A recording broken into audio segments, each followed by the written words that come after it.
अक्षय कुमार, वीर, सारा अली खान और निमरत कौर की फिल्म स्काई फोर्स साल 1965 की जंग में एयरफोर्स के मिशन पर आधारित है। इंडियन एयरफोर्स ने पाकिस्तान एयरफोर्स के खिलाफ स्काई फोर्स नाम का मिशन लॉन्च किया था।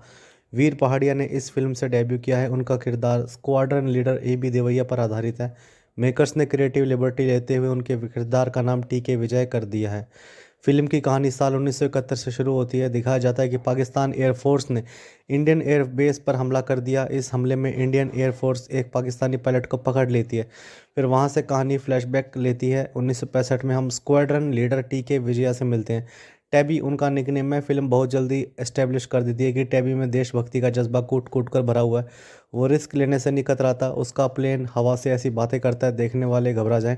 टेबी के इस रवैये को बहुत लोग जवानी का जोश कह सकते हैं। वहीं दूसरी ओर उसके सीनियर का मानना है कि वो रेकलेस है। बस उसके विंग कमांडर आहूजा उसे रेकलेस समझकर खारिज नहीं करते। अक्षय ने विंग कमांडर आहूजा का रोल किया। एयरफोर्स के टाइगर्स की टीम एक मिशन के लिए पाकिस्तान जाती है और टैबी वापस नहीं लौटता। आगे आहूजा इसी सवाल का जवाब ढूंढने की कोशिश करता है कि टैबी के साथ क्या हुआ। यही फिल्म की कहानी होने वाली है। देशभक्ति पर बनने वाली बहुत सारी फिल्म के साथ एक मसला होता है कि वो एक पॉइंट पर आकर सेल्फ इंडल्जेंट हो जाती हैं, यानी अपनी पॉलिटिक्स अपनी मैसेजिंग से बाहर नहीं निकल पाते। कुछ किरदार उनकी दुनिया की कहानी दिखाना बंद कर देती हैं। दूसरी प्रॉब्लम ये होती है कि क्विक रिएक्शन की चाह में ऐसी फिल्म चेस्ट थंपिंग वाला रास्ता पकड़ लेती हैं। दूसरे देश को दुश्मन बताकर बस उन्हें नीचा दिखाया जाए। देशभक्ति वाली फिल्म में होने के नाते स्काई फोर्स भी इन पहलुओं को छूती है, मगर फिल्म बहुत जल्दी इनसे बाहर भी आ जाती है। फिल्म चाहे एक पॉइंट पर भले ही एक देश बाप और दूसरे देश को बेटा टाइप फालतू की एनोलॉजी का इस्तेमाल करती हो, लेकिन इसका अंत ऐसी मैसेजिंग पर नहीं होता। वो उस आर्क को बहुत ढंग से पूरा करती है। आपको फिल्म के अंत तक समझ आ जाता है ये लोग एक दूसरे को लेकर जो सोचते थे अब उसमें तब्दीली आ गई है। दोनों आगे बढ़ चुके हैं।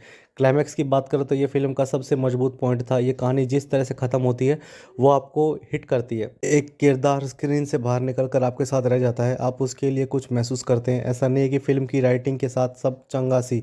एक तो ये अपने पॉइंट पर पहुंचने में बहुत समय लेती है। फिल्म का मेजर प्लॉट ये है कि कैसे अक्षय किरदार आहूजा टैबी से जुड़े सच का पता लगाने की कोशिश करता है। उसकी सबसे बड़ी चुनौती हवा में नहीं बल्कि अधिकारियों से डील करने में है, जो टेबी का पता लगाने में इच्छुक नहीं है। यहाँ फिल्म आपको एंगेज करके रखती है, लेकिन यह हिस्सा इंटरवल के बाद आता है। दूसरी दिक्कत यह है कि फिल्म इन एयरफोर्स ऑफिसर्स की एयरफील्ड से बाहर की दुनिया को ठीक से एक्सप्लोर नहीं कर पाती। उनकी पत्नियों के किरदार सिर्फ इसलिए क्योंकि वो उनसे जुड़ी हुई हैं, उन्हें पर्सनल टच दिया जा सकता था। बाकी एक्टिंग के स्तर पर यहाँ अक्षय कुमार और शरद केलकर का काम भी तारीफ के काबिल है। कई सीन्स देखकर लगे कि अक्षय ने फिल्म को अपने कंधों पर उठाया। दूसरी ओर शरद केलकर कितने ईमानदार एक्टर हैं, इसका एक नमूना देते हैं। शरद को अपने पहले सीन में अक्षय के किरदार से मिलना है। आपके दिमाग में ये चल रहा है कि कैमरा के रोल करने से पहले ये दोनों एक्टर अपनी लाइनें याद करके बैठे हैं। इनको विदित है कि एक दूसरे के किरदार का क्या नाम है। अक्षय उनसे बातचीत करते हैं, फिर जब शरद बोलना शुरू करते हैं तो अपने पॉजेस का पूरा इस्तेमाल करते हैं। उन्हें ओवरडू हेड नहीं करते।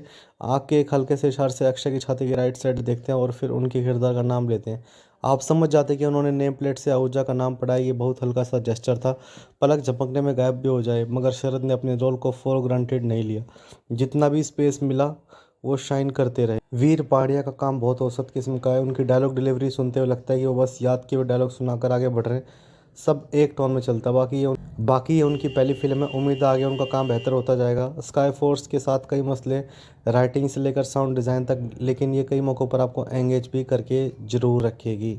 इस फिल्म की अगर बात करें तो ये फिल्म काफ़ी अच्छी फिल्म, आप अपनी फैमिली के साथ ज़रूर देख सकते हैं और एक बार तो ये फिल्म आपको देखनी चाहिए। अगर रेटिंग की बात करें तो इस मूवी को हम 7 की रेटिंग देना चाहेंगे। आपको इसका रिव्यू कैसा लगा कमेंट बॉक्स में ज़रूर बताएं।